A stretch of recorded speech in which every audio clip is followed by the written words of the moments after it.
خو به دی داسې چل وکړي چې په ډرایور باندې به خپل خوراک وکړي ښه او هغه به ځان سره چې کوم دی یعنې په خوراک کې نه شریکي او که فرض که شریکوي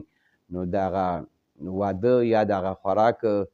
د چې کوم مالک دی نو د هغه په اجازه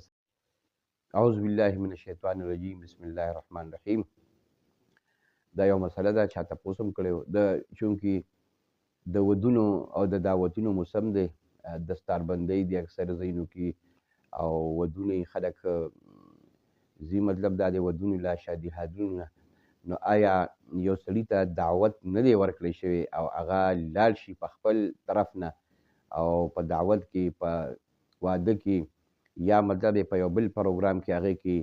د خوراک دعوت دی دی پکې شرکت وکړي نو آیا د ده دا شرکت کول هلته جایز دي خوراک کول هلته جایز دي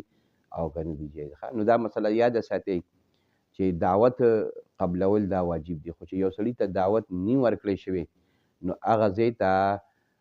بغیر د دعوت نه تګ چې کوم دی دا ناروا دی ناجایز دی او خاص کر اکثر خلک چې کوم دی په ودونو کې یا شادي حالونو کې خپل یو اسټیمیټ جوړ کړي او خپل یو اندازه ولګوي چې یاره ما تقریبا 100 کسانو ته به زه د دعوت ورکوم نو هغې چې کوم دی یو لیست جوړ کړي ځان سره د هغې مطابق چې کوم دی خوراک تیار کړي د هغې مطابق کانه تیاره کړي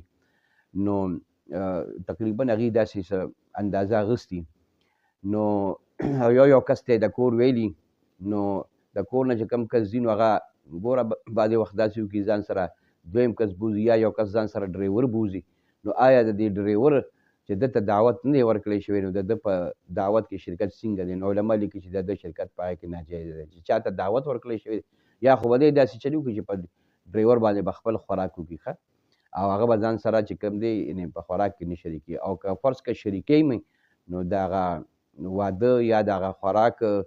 د چې کوم مالک دی نو د هغه په اجازت سره د هغه د اجازت نه بغیر او بعضې خلک داسې هم وکړي تاسو کتلي یو کس ته دعوت ورکړی نو د کور 3 کسان لاړ شي 4 کسان لاړ شي بعضې خلک پکې ځان سره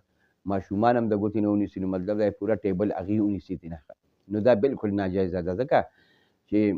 د یو حدیث شریف مفهوم دا دی چې یو سړي ته دعوت نه دی ورکړی شوی د خوراک د څښاک او دی لاړ شي په خوراک څښاک کې یا په هغه خوراک کې مطلب دی یعنې شرکت وکړي نو د حدیث مفهوم داسې دی غالبا چې من دخل سارقا او خرج مغیرا یعنې دا سړی چې لاړ شي دته دعوت نی ورکړی شوی نو دی غل داخل شو او خرج مغیرا او د لوټ مار وکړو او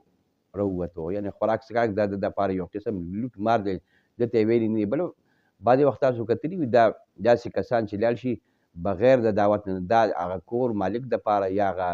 واده چې کوم خاوند هغه دپاره ډېره لویه مسله چې کوم دی نه جوړه شي ښه ځکه تاسو ته مې وویل چې هغه پروګرام د لږو کسانو جوړ کړي اور سړی ځان سره دویم کسان دریم کس یار دوست بوځي نو هغه دپاره بیا ډېر مشکلات چې کوم دی یعنې پیدا شي هغه مزید خوراک تیارولو دپاره بیا منډې تړلې چې کوم دی نه وي پښتانه هم وایي چې د سلو رابللو ځای وي او د یو نابللي چې کوم دی ځای نه وي نو دغې وجې نه